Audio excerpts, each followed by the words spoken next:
জায়গাটাতে দাঁড়িয়ে রয়েছে এটি হচ্ছে ওবায়দুল কাদেরের পৈতৃক বাড়ি। এটা মূলত একটার দিকে বিক্ষুব্ধ ছাত্র জনতা তারা এখানে এসে ভাঙচুর শুরু করেছেন। বুলডোজার আনার কথা ছিল কিন্তু সেটি এখনো আসে না, তবে ছাত্র জনতা নিজেরাই হাতুড়ি বা অন্যান্য যে লাঠি সোটা রয়েছে সেগুলো দিয়ে এখানে বেশ কয়েকটি ভবন ভাঙচুর করা হয়েছে এবং বাড়ির সামনের উত্তর পাশে তার ভাইয়ের একটি বাড়ি রয়েছে সেটিও ভাঙচুর করা হয়েছে এবং ভিতরে বিভিন্ন ছোটখাটো যেসব মালামাল রয়েছে এখনো পর্যন্ত সেগুলো কিন্তু নিতে আমরা দেখেছি। আগুন ধরিয়ে দেওয়া হয়েছে, যেসব আসবাবপত্র রয়েছে সেগুলো বের করে সেখানে আগুন ধরিয়ে দিতে আমরা দেখেছি এবং এখানকার যারা ছাত্র জনতা এসেছে বৈষম্য বিরোধী আন্দোলনের ছাত্র নেতারা এখানে এসেছেন, তারা যেটি বলেছেন যে ওবায়দুল কাদের এবং তার ভাই মির্জা কাদের নোয়াখালীর কোম্পানিগঞ্জ উপজেলায় মানুষের প্রতি যথেষ্ট পরিমাণে অত্যাচার নির্যাতন করেছে বিগত আওয়ামী লীগ সরকার আমলে, ফলে তার পরিণতি কিন্তু আজকে যেটি হচ্ছে সেটি তারা বলছে। এবং এর সঙ্গে তারা আরেকটি কথা বলেছে যে নোয়াখালীতে যারাই মূলত মানুষকে নিপীড়িত করেছে বা যাদের দ্বারা নিপীড়নের শিকার হয়েছে এখানকার মানুষ, তাদের প্রত্যেকের বাড়িতে হামলা করবে, এরকম একটা কথা তারা আমাদেরকে জানিয়েছেন। তারা একরামুল করিম চৌধুরীর বাড়িতে, নোয়াখালী জেলা আওয়ামী লীগের সাবেক সাধারণ সম্পাদক একরামুল করিম চৌধুরীর বাড়িতে হামলা করার কথাও আমাদেরকে জানিয়েছেন। কিছুক্ষণ আগে প্রায় এখনো 1 ঘন্টার মতো হয়েছে, এর মধ্যে ওবায়দুল কাদেরের ভাই মির্জা কাদের যে ঘরগুলোতে থাকতো সেগুলো ভাঙচুর করেছে এবং তার ভাই শাহাদাত মির্জা যেখানে থাকে বর্তমানে তারা সেখানে গিয়েছে, সেটিও ভাঙচুর করছে। নিশি, সুমন, অনেক ধন্যবাদ। আমরা এই মুহূর্তে দেখতে পাচ্ছি ভোলা থেকে যুক্ত হয়েছেন আদিল হোসেন তপু। তপু, নিশ্চয়ই শুনতে পাচ্ছেন আমাকে? তপু। জি নিশি, আসলে ভোলাও কিন্তু একই অবস্থা। ভোলায় আওয়ামী লীগের বর্ষিয়ান নেতা তোফায়েল আহমেদ এবং সাবেক বাণিজ্য মন্ত্রী তার বাসাতেও কিন্তু গতকাল ছাত্র জনতা কিন্তু আন্দোলনের পরিপ্রেক্ষিতে তারা কিন্তু আগুন দিয়েছে, সেই আগুন কিন্তু এখনো জ্বলছে।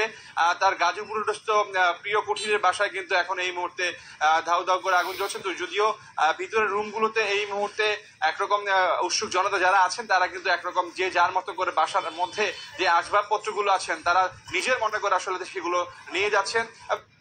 দেশের মধ্যে উৎসাহ কিন্তু একরকম এটা এই বাসাকে আগুন দেওয়া কিন্তু উৎসব বিরাজ করছে, মানুষ বাইরে দাঁড়িয়ে দাঁড়িয়ে এখানকার বিষয়গুলো দেখছেন। এবং এই বিষয়টি আমরা ফায়ার সার্ভিসের সাথে কথা বলেছিলাম, তারা এই বিষয়টি জানে না বলে তারা বলছেন যে এরকম কোনো ঘটনা ঘটেনি। মূলত ভোলার যেই তোফায়েল আহমেদের বাসা, এটি ছাত্র জনতার আন্দোলনের পরিপ্রেক্ষিতে এটা হয়েছে। ঢাকায় যে প্রধানমন্ত্রী যে ভাষণ দিয়েছিলেন অনলাইনে, সেই ভাষণের পরিপ্রেক্ষিতে ছাত্র আন্দোলনের পরিপ্রেক্ষিতে কিন্তু সারা দেশে নয় ভোলাতেও কিন্তু তোফায়েল আহমেদের বাসাতে আগুন দিয়েছেন এবং রাত 1টা থেকে শুরু করে 3টা পর্যন্ত এই বাসার বিভিন্ন বাসার আগুন দেওয়ার কারণে কিন্তু বাসার 1 তলা থেকে 3 তলা পর্যন্ত কিন্তু আগুন দেওয়ার কারণে পুরো বাসাটি কিন্তু পুড়ে গিয়েছে এবং সেটি একরকম বলা যায় এখন অরক্ষিত রয়েছে এবং মানুষ দিন দিন এখানে এটি দেখার জন্য। তবে এটি নিয়ন্ত্রণে কাউকে আমরা দেখতে পাইনি, তবে স্থানীয়রা মিশ্র প্রতিক্রিয়া ব্যক্ত করেছেন।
ওখানে একটা মরক ছিল, ওইটা পুরাই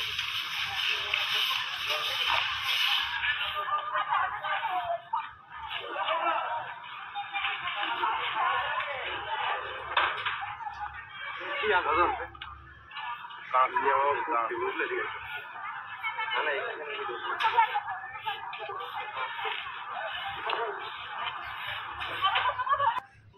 খবর জানবো। সোহাগ, বাড়িগুলো ভেঙে ফেলার পর কি বলছেন আন্দোলনকারীরা? উৎসুক জনতার প্রতিক্রিয়া কি সেখানে?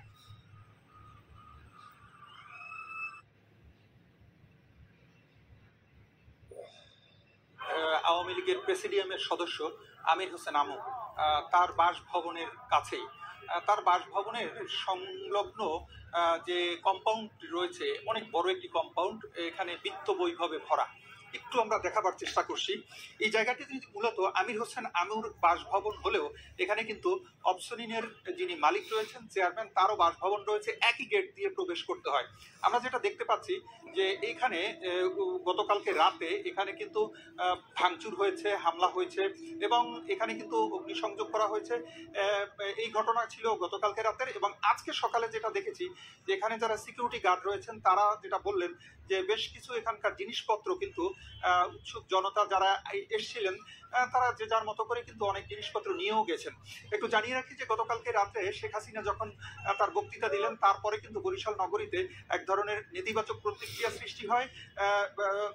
তখন কিন্তু যেটা হয়েছে রাত 12:30টার দিকে বরিশালের কালীবাড়ি রোডে কিন্তু সাদেক আবদুল্লাহ এবং আবুল হাসানাত আবদুল্লাহর বাসভবনে প্রথমে হামলা হয় এবং সেখানে কিন্তু অগ্নিসংযোগ করা হয় এবং ভাঙচুর করা হয়, বুলডোজার দিয়ে গুড়িয়ে দেওয়া হয়। এরপরে রাত 2:30টার দিকে কিন্তু বরিশাল নগরীর এই যে বগুড়া রোড রয়েছে এখানে কিন্তু আমির হোসেন আমুর বাসভবনে একইভাবে বুলডোজার নিয়ে আসা হয় এবং উৎসুক যে শিক্ষার্থী এবং ছাত্র জনতা রয়েছে তারা কিন্তু বুলডোজার দিয়ে আমির হোসেন আমুর যে বাসভবন সেটিও কিন্তু ভাঙচুর করা হয়। তবে পাশেই রয়েছে কিন্তু অবসনিনের মালিকের বাসভবন এবং দুটো বাসভবনই কিন্তু একইভাবে ক্ষতিগ্রস্ত হয়েছে তখনকার ঘটনায়।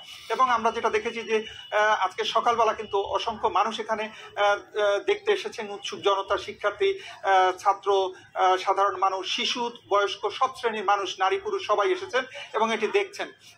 এর আগে কিন্তু এখানে কখনোই কারো ঢোকার অধিকার ছিল না সাধারণ মানুষের, আমরা যেটা জানি। এবং এই জায়গাটি এমন একটি নিরাপত্তা প্রহরী, চারদিকে গেট দেয়া, দেয়াল দেয়া, উঁচু প্রাচীর রয়েছে এবং সিকিউরিটি গার্ড রয়েছে, যার কারণে এখানে কেউ কখনো ঢুকতে পারতো না সাধারণ মানুষ। প্রবেশাধিকার কিন্তু সংরক্ষিত ছিল, যে কারণে মানুষের ভেতরে কিন্তু এখানে কি রয়েছে, এক ধরনের উৎসাহ রয়েছে, এক ধরনের উৎসুক জনতার ইচ্ছা রয়েছে যে ভেতরে কি রয়েছে দেখার জন্য। মূলত সাধারণ মানুষের কিন্তু এই উৎসাহ থেকে কিন্তু তারা ঢুকে পড়েছে বাসভবনের মধ্যে এবং তারা কিন্তু দেখার চেষ্টা করছে, তারা খোঁজার চেষ্টা করছে বাড়িটি কেমন, ভেতরে কি রয়েছে। আমরা বাসভবনের ভেতরে ঢোকার সুযোগ হয়েছিল, সেখানে যেটা দেখেছি এমন কিছু নেই যেটি ভাঙা হয়নি, একেবারে গুড়ি গুড়ি করা হয়েছে। এখানে অনেক মূল্যবান ঝাড়বাতি ছিল, অনেক কাচের জিনিসপত্র ছিল, শোপিস ছিল, সব কিছু তছনছ হয়েছে। এছাড়া বুলডোজার দিয়ে বাড়িটি গুড়িয়ে দেওয়া হয়েছে এবং বিশেষ করে এখানে আমির হোসেন আমুর বাড়ি যতটা ক্ষতিগ্রস্ত হয়েছে তার চেয়ে বেশি ক্ষতিগ্রস্ত হয়েছে আমরা যেটা দেখেছি অবসনিনের মালিকের বাড়িটি। তারা দুজন কিন্তু পরস্পর আত্মীয় এবং একই গেট দিয়ে ঢোকা হয়, যে কারণে এই ঘটনাটি ঘটেছে বলে এখানকার যারা সংশ্লিষ্ট রয়েছেন তারা আমাদেরকে জানিয়েছেন। এতটুকুই ছিল বরিশালে যে গতকালকে রাতে শেখ হাসিনার ভাষণের পর যে প্রতিক্রিয়া তৈরি হয়েছে ছাত্র জনতার মধ্যে, তার সবশেষ খবর। বরিশাল থেকে এবার আমরা ভোলার খবর জানবো। ইমতিয়াজ, জানাবেন যে সেখানে তোফায়েল আহমেদের বাড়িতে এখনো কি ভাঙচুর করা হচ্ছে কিনা? মুফতি, গতকাল রাতে যেই ভোলার সদর উপজেলা পৌরসভার 2 নম্বর ওয়ার্ডে তোফায়েল আহমেদের যেই প্রিয় কুটি যে বাসভবনটি ছিল, এই বাসভবনে অগ্নিসংযোগ করা হয়, ভাঙচুর করা হয়। এরপর পরে কিন্তু ছাত্র জনতা এই বাসভবনে যখন আসবাবপত্র ছিল সকল কিছু সড়কে নিয়ে কিন্তু আগুন ধরিয়ে দেওয়ার চিত্র কিন্তু আমরা দেখেছি। তারপরে রাতভর আগুনে জ্বললেও কিন্তু সকাল থেকে কিন্তু উৎসুক জনতা কিন্তু এই বাসভবনে আসছেন এবং যে যার মতো যা পারছেন যা হাতে করে নিয়ে চলে যাওয়ার চিত্র কিন্তু আমরা দেখতে পেয়েছি।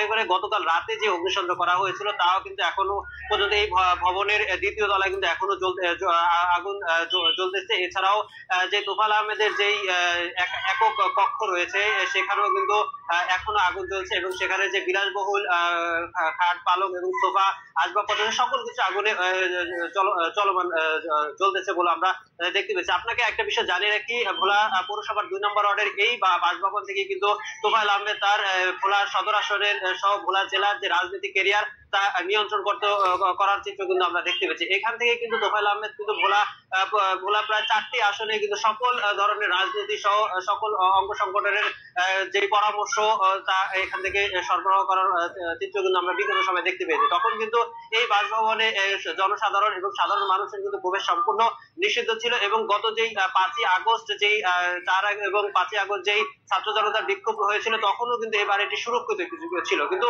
গতকাল রাতে যেই সাবেক প্রধানমন্ত্রী শেখ হাসিনা সামাজিক যোগাযোগ মাধ্যমে যেই বক্তব্য দিয়েছিলেন, বক্তব্যের পর কিন্তু রাত 9:30 থেকে ভোলা শহর জুড়ে বিক্ষুব্ধ ছাত্র জনতা বিক্ষোভ করেছিলেন। ভোলা প্রেস ক্লাব চত্বরে এসে শেষ হয় এবং রাত্র প্রায় 12:30টার পরে কিন্তু এই একটি আন্দোলন এবং মিছিল নিয়ে এসে কিন্তু এই তোফায়েল আহমেদের এই বাসভবনে অগ্নিসংযোগ দেওয়ার চিত্র কিন্তু আমরা দেখতে পেয়েছি। তো এই ছিল আমার কাছে ভোলার তোফায়েল আহমেদের বাড়ি থেকে সর্বোচ্চ তথ্য। মুক্তি।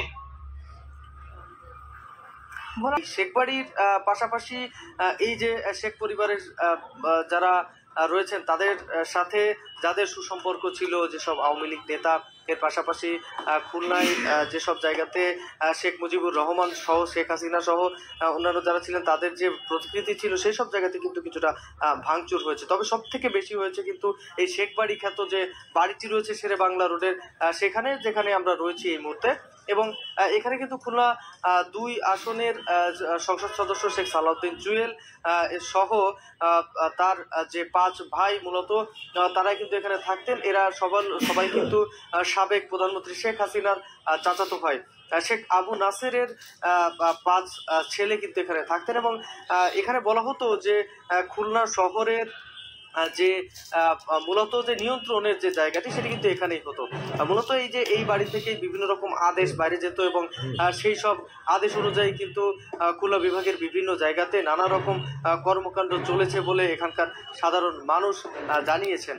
এবং এখানে যে ছাত্র জনতারা যারা তারা কিন্তু গতকাল রাত 9টা থেকে কিন্তু এখানে আসতে শুরু করেন এবং গতকাল রাতে 9টার পরে এখানে বোলডোজার আনা হয়, এনে কিন্তু এই স্থাপনাটি একেবারেই ভেঙে ফেলা হয়। এখানে সাধারণ ছাত্র জনতাদের একটাই কথা যে শেখ হাসিনার স্বৈরাচার যে শেখ হাসিনা, সেই শেখ হাসিনার যে পারিপার্শ্বিক বা পারিবারিক যে জায়গাগুলো রয়েছে সেগুলো কিছুই এখানে রাখা হবে না, সবগুলোই নিঃশেষ করে দেওয়া হবে। কোনো স্বৈরাচারে কিন্তু আর বাংলাদেশে দাঁড়াতে দেওয়া যাবে না, এমনটাই বলছেন। এই মুহূর্তে কিন্তু আপনি দেখতে পাচ্ছেন যে এই মুহূর্তে কিন্তু সাধারণ জনতারা এখনো পর্যন্ত কিন্তু এখানে যে স্থাপনা রয়েছে সেখানে ভাঙাচোরা চালাচ্ছেন এবং অনেকেই আছেন যারা কিন্তু এখান থেকে বিভিন্ন রকম ইট বা রড এখান থেকে নেওয়ার চেষ্টা করছে, অনেকেই সে ধরনের মানুষও কিন্তু এখানে রয়েছে। তবে আমরা সকাল থেকে দেখেছি যে এই ধ্বংসস্তূপের এই জায়গাটিতে এখানে কিন্তু প্রচুর পরিমাণ মানুষ সকাল থেকেই এখানে আসছে, দেখছে এবং গতকাল রাত থেকেই কিন্তু এরকমই পরিবেশ ছিল। সকাল রাত 9টার পর থেকে কিন্তু বৈষম্য বিরোধী ছাত্র আন্দোলন, এর পাশাপাশি নানা রকম সংগঠন রয়েছে, তারা কিন্তু সকলে কিন্তু এখানে এসেছেন এবং এসে কিন্তু তারা এখানে ভাঙচুর শুরু করেছেন। প্রথমে যে প্রধান গেট ছিল সেটি ভেঙে কিন্তু তারা প্রথমে কিন্তু ঢুকেছেন ভিতরে এবং ভিতরে ঢোকার পরে কিন্তু তারা আস্তে আস্তে এখানে যে বোলডোজার এনেছিল বোলডোজার এনে কিন্তু ভেঙে দিয়েছে। মূলত কথা যে সাধারণ মানুষ যেটি বলছে বা এখানে যারা আন্দোলনরত যারা স্টুডেন্ট ছিল তারা যেটি বলছেন যে মূলত শেখ হাসিনার বংশের বা শেখ হাসিনার যে স্থাপনা, শেখ মুজিবুরের যে স্থাপনা কিছুই এখানে রাখা বিগত আওয়ামী সরকারের প্রতি তাদের যে ক্ষোভ, সেটি কিন্তু সেই ক্ষোভের বহিঃপ্রকাশ মূলত তারা জানাচ্ছেন।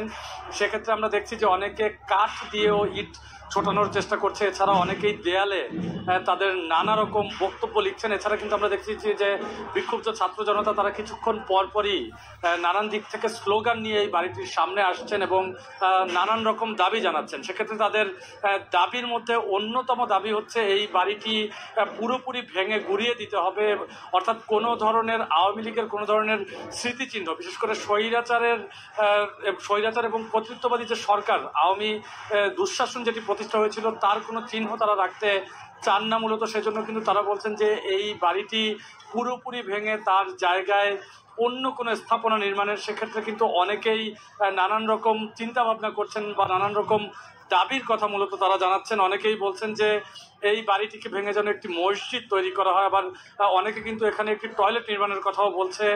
আবার কেউ বলছেন যে বাড়িটি এই মুহূর্তে যে অবস্থায় রয়েছে, অর্থাৎ যে এই যে আধ ভাঙা অবস্থা রয়েছে, সেই অবস্থাতেই কিন্তু বাড়িটিকে রেখে দেওয়ার পক্ষে অনেকে মত দিচ্ছেন। তারা বলছেন যে স্বৈরাচারের ফ্যাসিবাদীর কি পরিমাণ ভয়ানক পরিণতি হতে পারে তা যেন পরবর্তীতে যারা এই দেশের শাসনে আসবে তারা যেন এটি দেখে ভয় পায়, তেমন কিন্তু একটি ব্যবস্থা মূলত তারা করতে যাচ্ছেন।